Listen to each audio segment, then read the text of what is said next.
Welcome back to movementprofessional.com. So I just want to give a quick overview using the model of the relationships between respiration, the pelvis, and hip extension, and then how hip extension is also then coupled with hip adduction and hip internal rotation. So when we look at the pelvis here, this is a mobile pelvis, which really helps us get this representation. First thing we want to think about is, where is this pelvis in space in relative to, is it oriented forward, is it oriented back, or is it sort of in the middle in a more neutral position? So what would we be meaning when we're talking about a neutral position?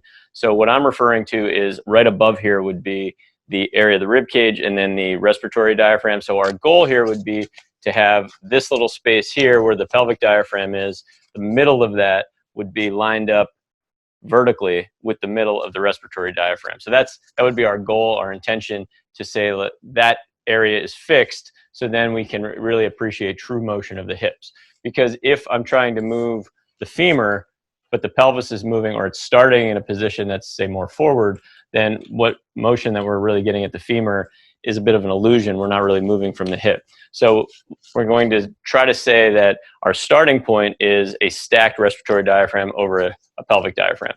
From there, then we can start to appreciate the expansion and compression that can happen with breathing. So on inhalation, what we're looking at is the respiratory diaphragm being stacked right over the pelvic diaphragm creates this pressure downward into the viscera or the guts, and then that's going to create this movement of the pelvis here to open and catch the guts. And then it'll create the bottom part of the pelvis to close down a little bit so that we prevent any type of prolapse here.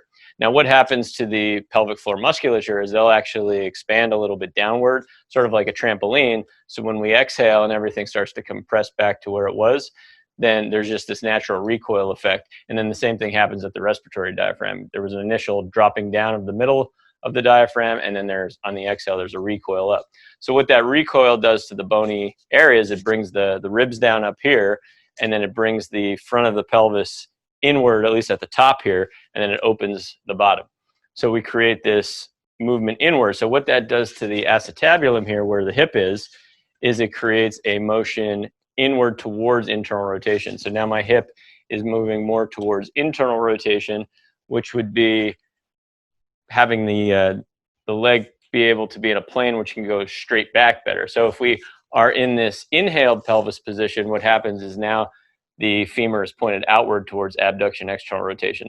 So the way we can think about that practically is if we are coming up from a position of flexion, so our hip is here in flexion, we're going to have a tendency to be a little bit out into abduction, external rotation. And as we would say, stand up in a squat or stand up from a deadlift, we're going to have this zipping up into extension. So we'll feel the inner thighs, and we'll be moving into relative internal rotation to finish. And that should correspond with this exhalation and this compression of the pelvis here, because that actually puts our acetabulum in a position where we can actually get that truer hip extension. So the same thing would be true if we have one leg forward and one leg back. The leg that's back would be in more hip extension, but we would need to really get the extension up high here and to really get it at the pelvis, we would need to be getting a good exhale that's able to compress the pelvis anteriorly here up by the ASIS. So it's important to be able to connect the two, and whenever we are exhaling, we'll feel like an inward movement of the belly. We should also think about an inward movement of the pelvis this way, but then we can connect that to a little bit of in the socket action of the hip and then a little bit of adductor activity. And we'll really be able to get a lot more of our interventions trying to promote hip extension. Hopefully that makes sense. If it doesn't make sense, please ask a question. You can reach out to me at movementprofessional.com or hit me up on my email, chris@movementprofessional.com. I'll see you next time.